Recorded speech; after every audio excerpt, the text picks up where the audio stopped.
So in this video, we're going to look at a moment in history where the US decided to adopt widespread tariffs on other countries and how the central banks of those countries reacted versus the US central bank. Let's take a look.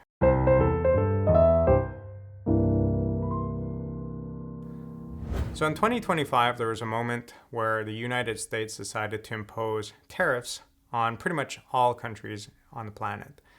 And what followed afterwards is that some of those countries' central banks decided to lower interest rates, whereas the Federal Reserve decided to keep interest rates steady. So let's try to understand why it may make more sense for the other countries to lower interest rates, whereas for the US central bank not to. So let's take the foreign countries that decide to lower interest rates. Why might they be doing that? Well, if you think about monetary policy, expansionary and contractionary monetary policy, it's to react to shocks in the economy. And ideally, monetary policy reacts well to demand shocks. Because if we think of a situation where we start from a stable, long-run equilibrium where everything's functioning well, there's not too much unemployment, just natural occurring unemployment, and all of a sudden, there's a drop in demand for that country's goods and services. Well, when that happens, that leads to a drop in production as well as a drop in prices. It has a downward pressure on prices. So when the central bank decides to lower interest rates, that on its own will stimulate investment, consumption, possibly net exports through the exchange rate channel. And when that happens, that puts an upward pressure on prices and upward pressure on production, which is the desired thing. And it brings us back to that good situation where we have normal unemployment levels and we have like a stable economy. So that's easy to deal with. And in a separate video, I talked about why stagflation is hard to deal with. And that's a situation where you have this negative supply shock or this adverse supply shock, where we have a situation where we're leading to less production, more unemployment, and at the same time that prices are rising. The reason why that's harder to deal with, if I just come back to it, is because if you stimulate the economy, you're possibly creating a greater inflation problem to try to solve the unemployment and production problem. Or you might just decide to focus on that inflation problem, but then you're making the unemployment / production problem even greater. So supply shocks are harder to deal with. Why can we say that the same tariffs leads to more of a demand shock for foreigners and more of a supply shock to US? Well, if you think of a country that exports to the US, Canada, and that country faces tariffs. Therefore, Americans and American companies that are importing these goods from Canada now have to pay a greater price to obtain those goods. Therefore, those goods are suddenly less desirable to purchase compared to the domestic equivalent. They might also be going through a recession because of these tariffs. Regardless, it leads to a drop in demand for Canadian goods and services.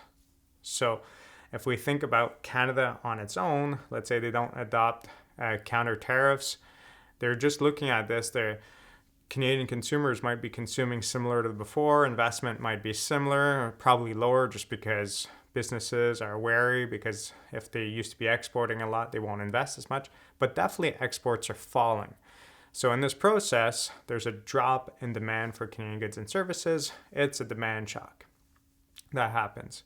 And when that happens, to lower interest rates to stimulate the economy, it goes in the right direction because you have a production problem, but you don't necessarily have an inflation problem.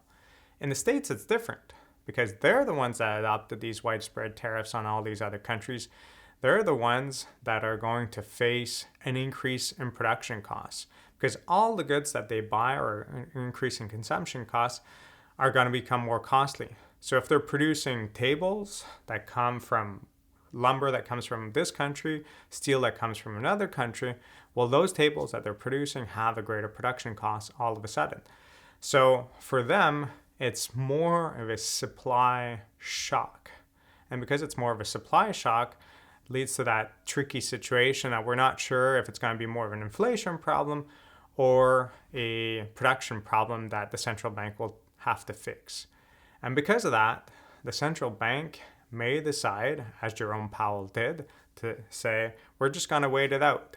Before these tariffs were announced, they were pretty much at the lowest unemployment levels for a long time. Jobs were fine. So they were in this stable situation. They weren't in a recession.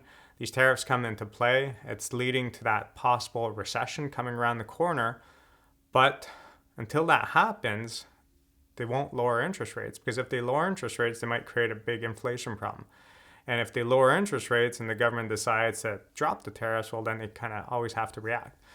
So it's harder for the US central bank to do something about this because they're dealing more with a supply shock than the other countries can see this as we're not being able to export as much as before. Therefore, there's been a drop in demand. So this compensate for that drop in demand, we're going to drop interest rates to try to help out our country.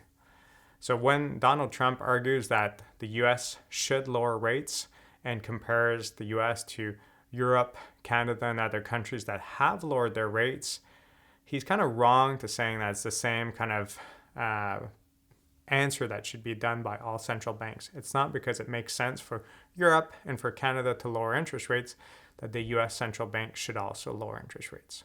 So hopefully that clarifies why Jerome Powell is not lowering interest rates and why Trump is wrong in saying that we should follow suit what the other countries are doing.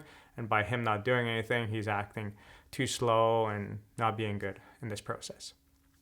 That's false. He has to wait and see to see if it's more an inflation problem or a production problem that's going to arise and which one they're going to have to try to focus on to fix, because you don't want to create a greater inflation problem. Hopefully this clarifies how the US central bank is acting differently than foreign central banks in this process of adopting widespread tariffs. Have a good day. If you found this video interesting, please consider subscribing or joining my class where I guide you to apply and expand on the information found in these videos to real-life examples. Have a good day.